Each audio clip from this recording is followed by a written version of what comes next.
Nier's tour isn't over yet, so he pulls Sakura along with him. Sakura is reluctant, still eating and complaining that he always gets hungry after a fight. He enjoys the bread, and Niere comments that even though it's cold, the bread still tastes good. They continue walking, with Niere hurrying Sakura along. Sakura tells him to go ahead if he's in such a rush. Eventually, they arrive at their school, and Niere can't hide his excitement. He points out the Bofurin stronghold, and is clearly thrilled by it. Sakura remembers meeting other foreign students when he rescued Kotoha, and thinks about how strong and cool they are. He looks forward to meeting more people like them. Niere waves Sakura over, saying he has found their class distribution list. Sakura is surprised that the bulletin board looks like it belongs in a historical drama. They look for their names, and Niere is overjoyed to find that they are in the same class. He checks who else is listed, and is surprised to see Fujibayashi, Kirita, and Matsura. When Sakura asks if they are his friends, Niere says they are not, only that they are impressive individuals. Sakura warns him not to get too excited about class assignments, insisting that everyone is basically the same. But Niere disagrees, saying it really matters who they end up with. As he looks back at the list, his expression changes, and Sakura asks what's wrong. Niere is startled by something and says it will be a problem if they are in the same class as a certain person. This sudden shift makes Sakura curious. Niere then asks Sakura to promise he'll try to get along with their classmates. Annoyed, Sakura asks if he's being serious, but Niere insists. He explains that people from town Bofurin protect their area, so others might treat them differently. As outsiders, it's important to show they aren't threats to Bofurin, and also care about the place. He stops talking when he sees Sakura warming up before entering the classroom. Sakura says he doesn't know what kind of people are inside, so he needs to be ready. Niere grows frustrated, asking if Sakura has even listened to him. From the other's point of view, Sakura is an outsider, and if he isn't careful, he might make enemies out of the entire class or even the whole school. Niere wants Sakura to avoid starting unnecessary fights, but Sakura responds that he doesn't care if they become his enemies. He is there to become the top, and that means he has to compete against them. With that, Sakura pushes the door open and Niere follows behind. Everyone in the classroom stares at them, and the atmosphere doesn't seem welcoming. Sakura says it isn't too bad, while others just continue what they are doing, some working out, others on their phones. Then, a man wearing an eye patch walks up to them. Niere is stunned, while Sakura gets ready to fight. Niere quickly steps in, saying Sakura is just excited. When Niere notices the man's black eye patch and long tassel earring, he realizes who it is. The man smiles and introduces himself as Leonard DiCaprio, which surprises both of them. Sakura asks if he's a foreigner, but the man says he's Japanese. Niere thinks he's surprisingly playful, not at all like his initial impression of being calm and composed. He recognizes him as Suo Hayato. Hayato jokingly says he has an evil spirit sealed in his right eye, but Niere knows it's just an old injury. Annoyed, Sakura calls Suo a lying bastard, but Suo brushes it off, saying enough has been said about him, and that he wants to get to know Sakura instead. Niere feels uneasy, concerned that as outsiders, they might be seen as foreigners and face difficulty fitting in. But they are caught off guard when Suo laughs and mentions he has heard about Sakura's role in the fight on Main Street the day before. It isn't the reaction they were expecting. Their classmates start paying attention, curious about what's being said. Suo confidently brings up the incident, saying everyone has probably heard about it. He notes that although Hiragi helps with the rescue, Sakura is the first to defend the town and asks if that's true. Soon more classmates gather around. One says they know the situation is under control because Hiragi is involved and don't feel the need to ask questions. Another adds that his grandmother mentions some unfamiliar students are there, and while it's clear the troublemaker is an outsider, it doesn't matter since classes haven't officially begun. Sakura is surprised by how calmly they accept it. Niere thinks that the atmosphere has settled, and that Sakura can no longer be considered an enemy, assuming the concerned person feels the same. Suddenly, someone asks why Sakura has come to Furin. He simply answers that it is to be the top of the school. His straightforward response leaves everyone stunned and confused. Niere tries to explain it doesn't mean he wants to fight everyone, while Suo just smiles. But Sakura doubles down and says that is exactly what he means. Before Nire can stop him, a chair flies toward them, which Sakura narrowly dodges. No one knows where it comes from until it's revealed that one of their classmates has thrown it. Nire turns pale when he sees who it is.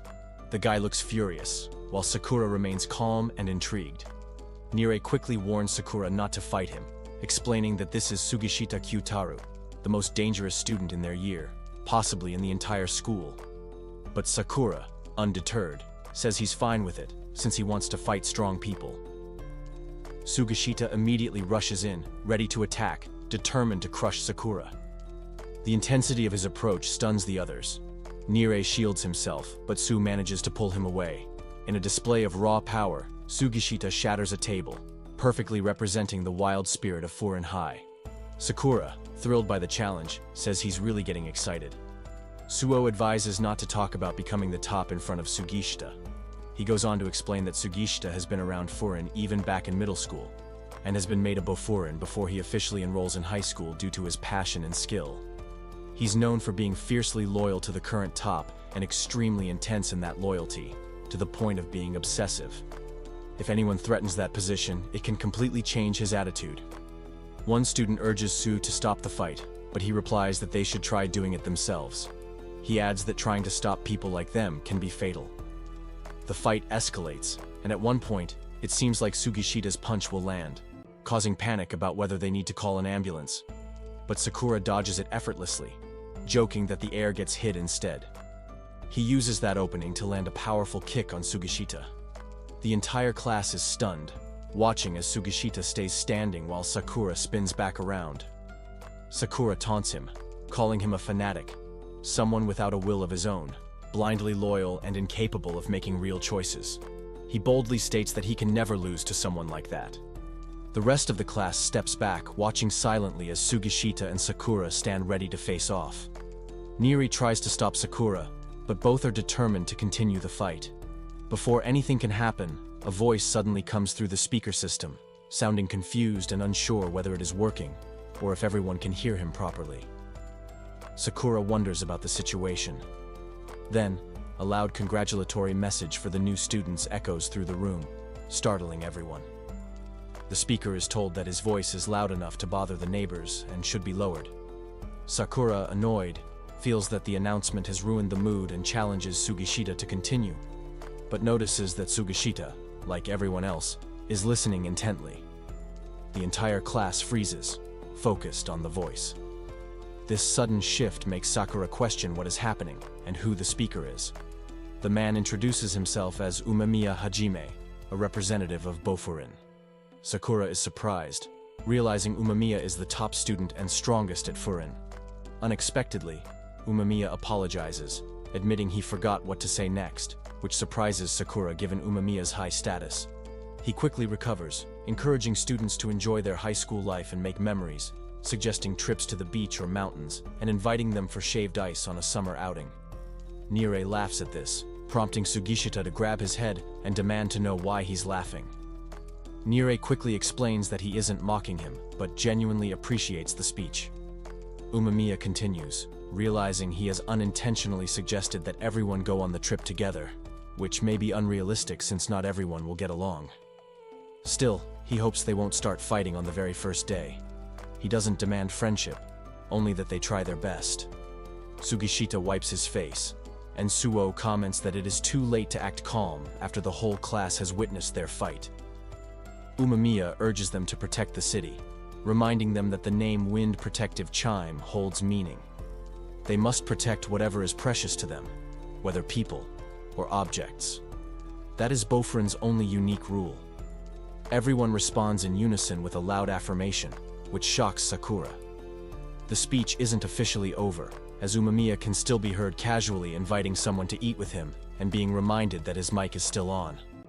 Sakura is surprised by the respect and admiration the class shows for someone not even present, and begins to wonder if such loyalty comes solely from strength. He starts questioning what kind of person Umemiya truly is. Then, Suo steps between Sakura and Sugishita and suggests they make peace and shake hands. Both are stunned by the suggestion. Sakura argues that their fight isn't over and questions the purpose of shaking hands with Sugishita. Suo agrees that Sugishita initiated the fight, but suggests that if Sakura's goal is to become the top, continuing the fight might not be necessary. Turning to Sugishita, Suo asks how Umemiya would react if he knew Sugishita had tried to kill a classmate. The class goes silent, waiting for the outcome. Sugishita reluctantly extends his hand for a handshake. Sakura is in disbelief, unsure whether Sugishita is serious. Nire quietly encourages him to accept it. Sakura is confused about whether he should shake Sugishita's hand or raise his fist again. It feels unfamiliar, perhaps the first time he would touch someone outside of combat. Both hesitate, but they are eventually pushed into shaking hands. The class observes, both amused and perplexed. Their handshake becomes tighter, and Suo watches, pleased. When they release each other, both are still visibly irritated. Suddenly, some classmates grab Sakura and pull him to the ground. He reacts with anger, demanding to know what they are doing, but they begin to praise him, admiring his powerful kick and commenting on how elastic his body seems. They hadn't expected him to actually challenge and hit Sugishita. Sakura smiles as the praise continues. He reflects on how things have been since his arrival. His classmates notice his silence and wonder if he is feeling emotional. Sakura stands up and declares that there is no way he would die from something like that. Internally, he acknowledges how unexpectedly comfortable he feels in that moment, something he hadn't anticipated. Just then, a man enters the classroom and grabs everyone's attention, instructing them to go outside and not to cause a disturbance. Sakura is confused, realizing he has only just arrived and they are already being asked to move. He also wonders who the man even is. Suddenly, the group is shown painting outside, with Nire complaining that the paint is not even needed in that area, while Suo arrives carrying some paint. Sakura is in disbelief about the whole situation. Just 30 minutes earlier, the entire class, including him, is asked to come outside. He mentions that he has just arrived in the classroom when someone shushes him. It turns out to be Enomoto Takeshi, a second-year student, who tells them to head to the court immediately and warns them that they do not know what will happen if they are late. He firmly tells them to stop chatting and leave right away. When they reach the court, some students are already there. One of them, clearly irritated, points out that it takes them exactly 7 minutes and 48.26 seconds to arrive. This is Hiragi Tuma, a third year, who adds that even kindergartners could have made it down faster from the 4th floor. Sakura recognizes him, which surprises Nire. Sakura recalls seeing him at a cafe when he saves someone. Nire asks if it is Kotoha, but before Sakura can answer, Hiragi suddenly rushes over and covers his mouth, furious. Everyone is shocked, not understanding what is going on.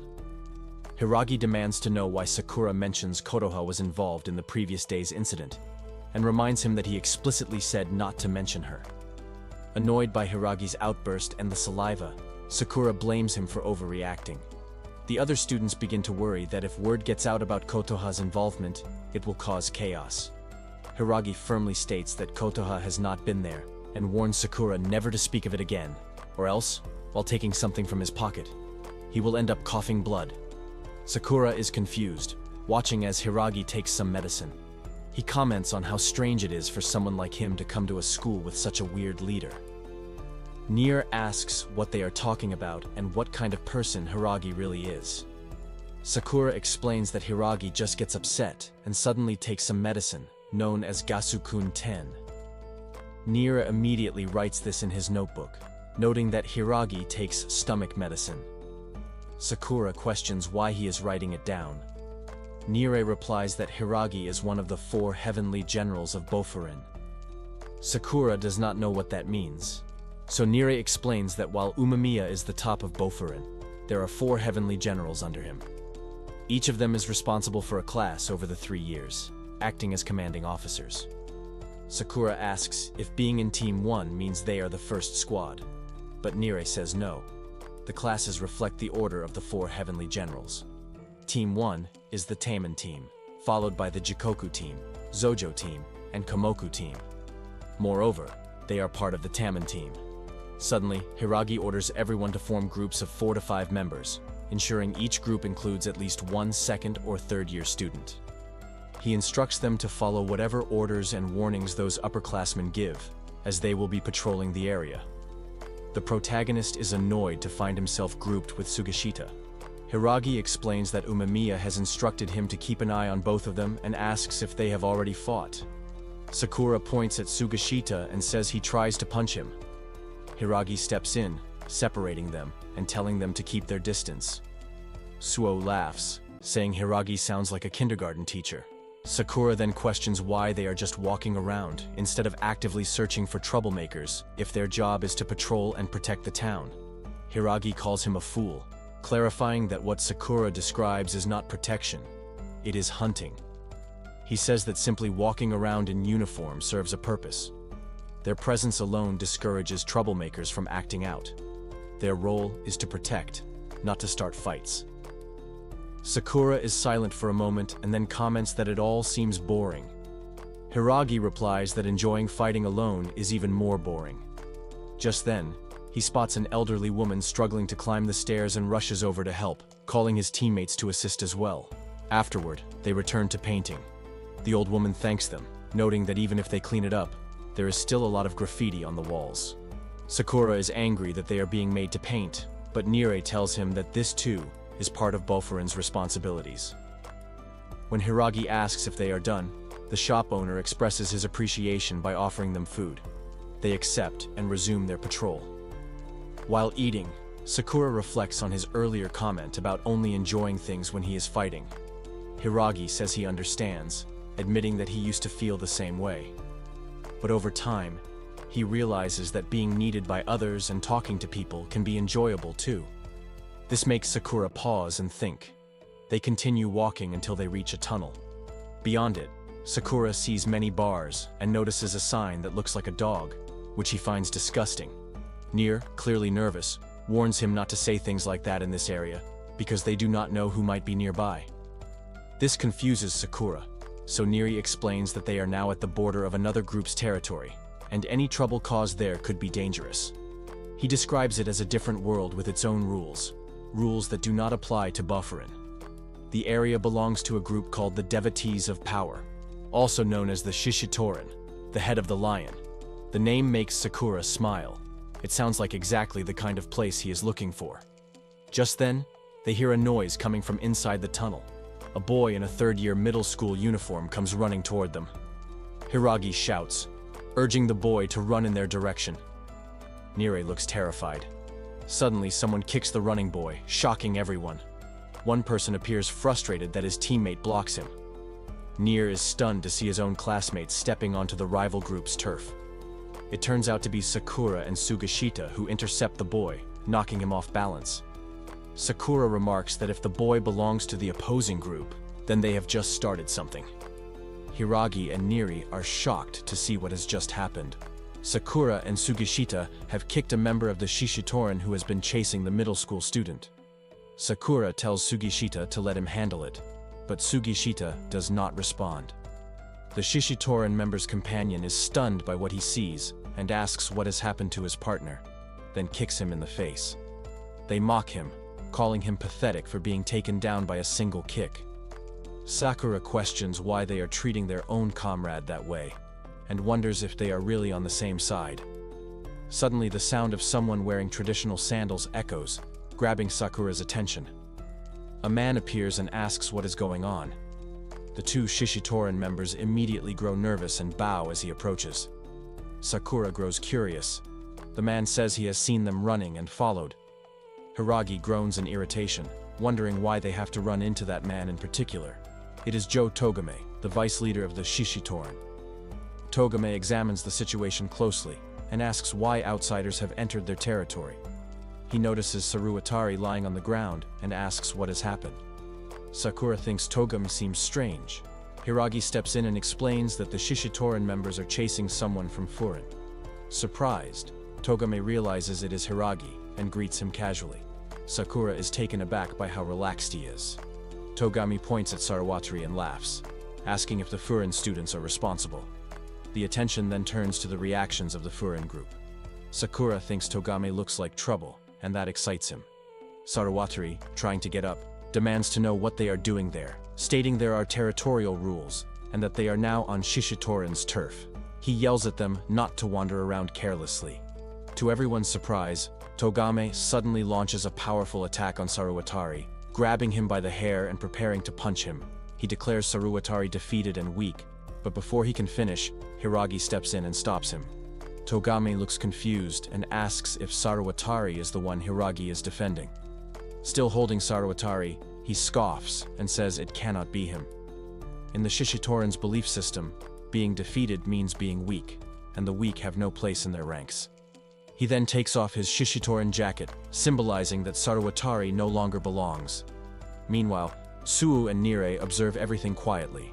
Suo has heard of the Shishitoran, but from what he sees, he does not think they are very reliable. Suddenly, Sakura speaks up and calls them pathetic. He questions the value of the so-called devotees of power. Togame has not expected that and is surprised. Sakura challenges the idea that beating the weak makes someone strong. He has thought he had met someone interesting, but finds it disappointing. Hiragi feels overwhelmed, and Sugishita still says nothing. The Shishitoran members begin debating whether they should kill Sakura for his remarks, but Togame tells them to forget about it.